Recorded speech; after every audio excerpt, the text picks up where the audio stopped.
Let's go rave.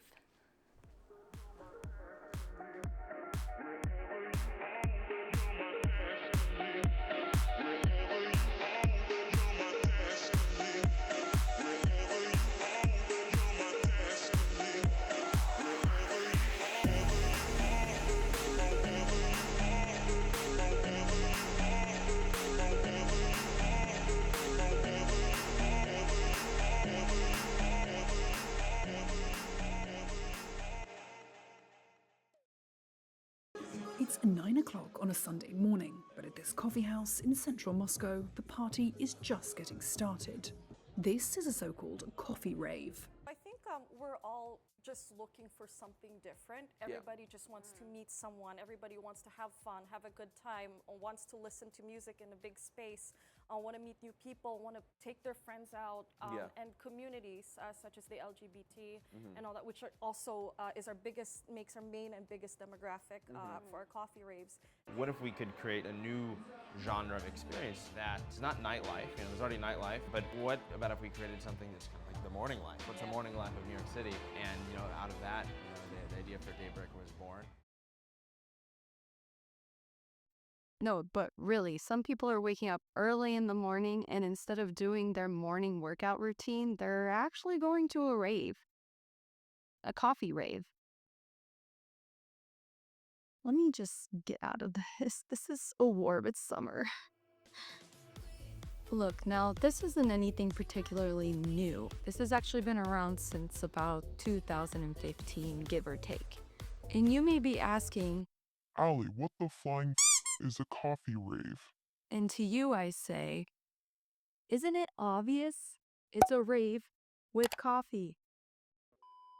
Okay, but really this phenomenon really started to take off again more recently. It's become a thing worldwide, from Houston to Dubai to Mumbai, wherever, where alcohol-free dance parties are held in cafes or some kind of venue where they'll serve coffee and pastries. Well, most of them are alcohol-free, and I'll get to that later in the video. They're usually in the morning, but they're sometimes also in the early afternoon, but rarely in the evening or late hours. And at the center of it all are the DJs typically playing some kind of house or electronic music. This is really embarrassing to do, guys. And everyone is sipping on their oat milk macchiato latte drinks instead of sloppily taking shots of Jaeger bombs at the bar. Yum! Keep in mind, these are usually ticketed events that usually go anywhere from $15 up to $40 a pop. Now, I don't know why, but it kind of feels like some sort of highway robbery. I don't know. I'm supposed to be the Asshole? Coffee for asshole? Yeah, that's me. $30 to go to an overcapacity,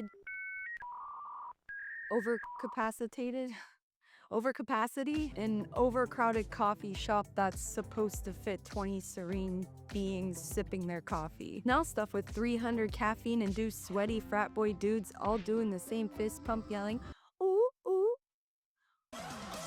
Oh wait, I guess that's just basically a nightclub anyways. Some people are actually upset that they can't go to their typical coffee shop because of these coffee raves.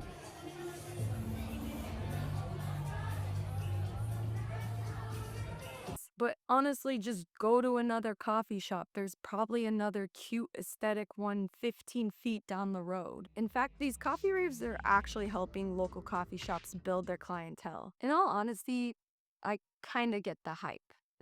Kinda. I'm sort of a night owl though. But it certainly makes sense with the studies showing a decline in alcohol consumption and just overall nightlife with younger generations. They are getting more into wellness and finding lifestyles that are more health focused. Hence the coffee raves.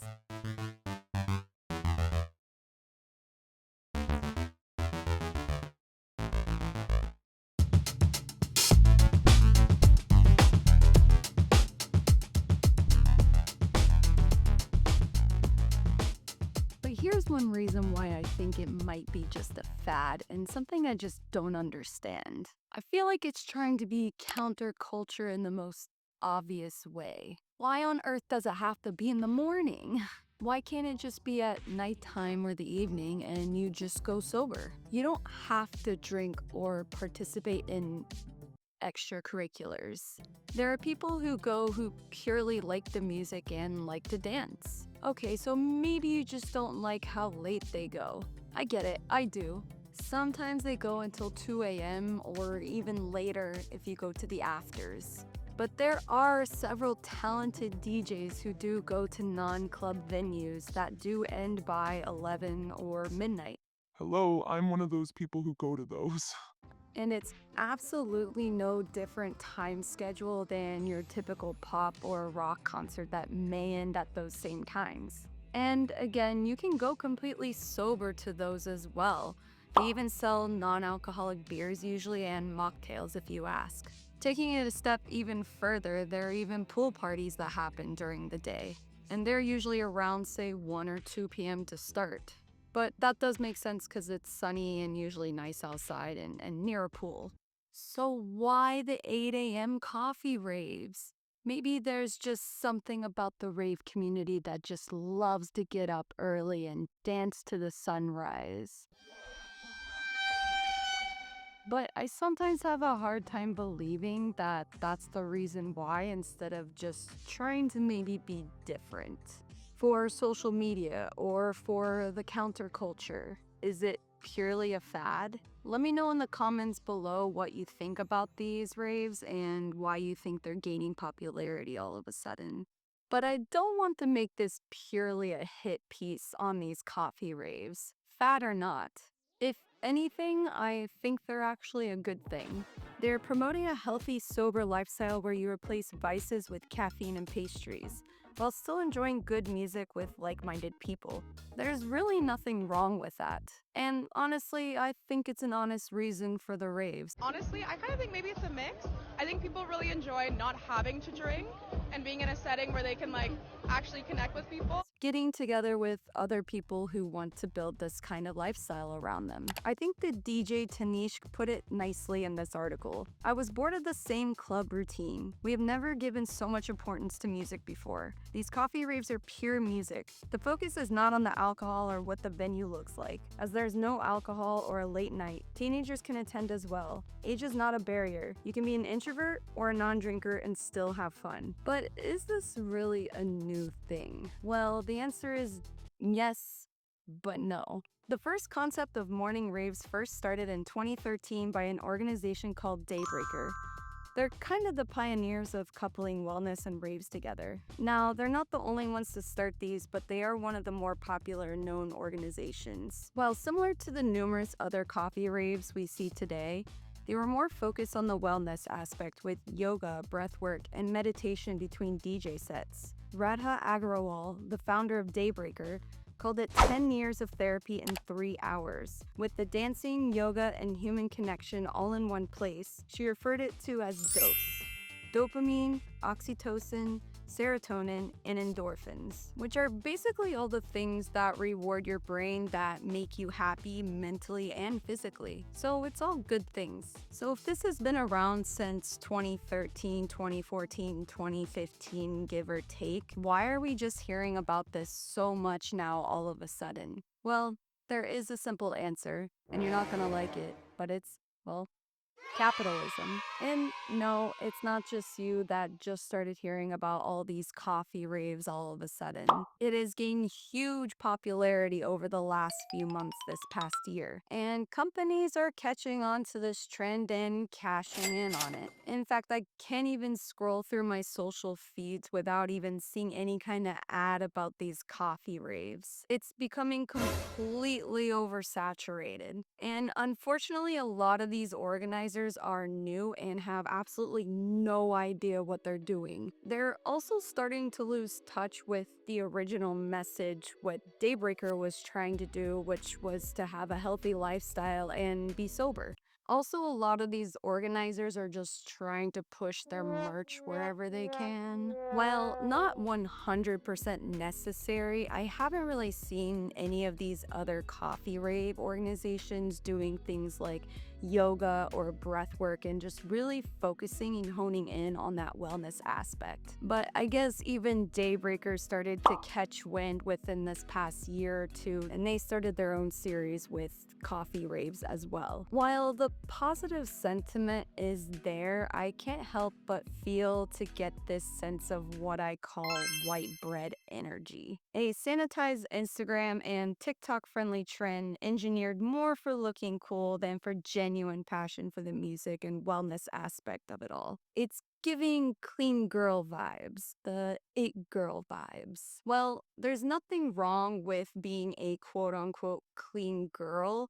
It does seem a bit performative at times. I mean, did you even go to the coffee rave if you didn't even post it on your socials? When I went to a coffee rave last weekend, I did happen to post it on my socials, so.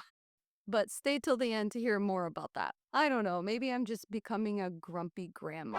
And just so you don't think I'm holier than thou, I actually did try to go to one of these several months ago. The thought of it intrigued me, it really did. The event sold out literally within minutes online, but the organizers did say that they would allow walk-ins. Now, they didn't specify how many more people they would let through or how many tickets that they sold overall, but me and my friend decided to go 2 hours early just to be safe, so to make sure that we would get in. Now, mind you, I live in Canada, and this was sometime I think in March, and it was absolutely freezing out there. It was so cold. And yes, even when we got there, there was already a line started and pretty long already at that point. I don't even know how early those people got there. So when the time did come around for the event, they did start to let the other line of people who had tickets in, but the walk-in line did not move at all. 15 minutes went by. 30 minutes went by, 45 minutes went by. And the line was not moving for the walk-ins. We were just at a standstill. Eventually, a lot of us just got fed up and just left after about an hour of standing there. Bye, Felicia. There wasn't even going to be that much of the event left over by the time we'd get in anyways. And what was really sad is people who did have tickets and purchased tickets in advance, some of them weren't even able to get in. They were somehow over capacity already. I don't know how they sold tickets to be over capacity. How do you do that? On top of that, they supposedly have unlimited coffee and unlimited pastries, but I've been told usually within the first hour, it's all gone, especially the pastries. So what are we paying $25 for? Am I a little salty? Maybe. Yes. But I have seen a lot of other people feeling this way on social media as well.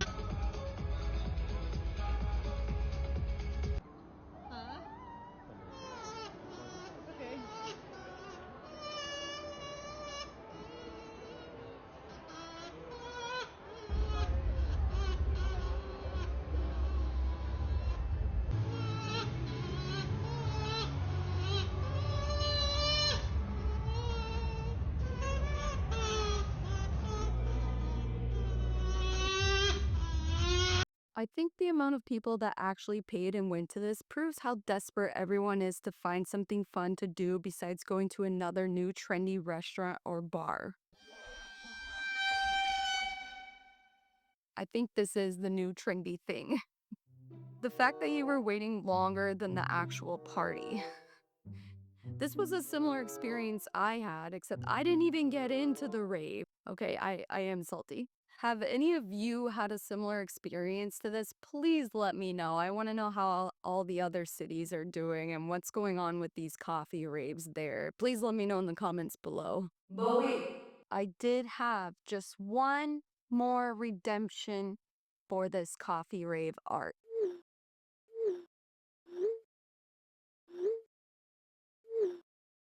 I figured, why not try to give it one last chance, one more time, see how this goes. Maybe I'll like it. This time it was a little different than the other one I went to because this was actually at a large outdoor venue rather inside of a small coffee shop. So the capacity was a lot bigger. It was a lot easier to get tickets this time, thankfully. I think because of the size, they even considered it a festival. And as soon as we got in and showed our tickets, we were actually given a redemption ticket for a free coffee. Not unlimited coffee, but I can't complain. I'll take the free drink. There were several different vendors you had to walk through before you would even get to this stage. Lots of them were handing out free samples. There was this particular one that was handing out wellness shots, but lots of free samples going around, which was nice. There were smoothies, protein drinks, energy drinks. But as I ventured further into the venue, I did start to notice there were some stands that were selling things like espresso martinis,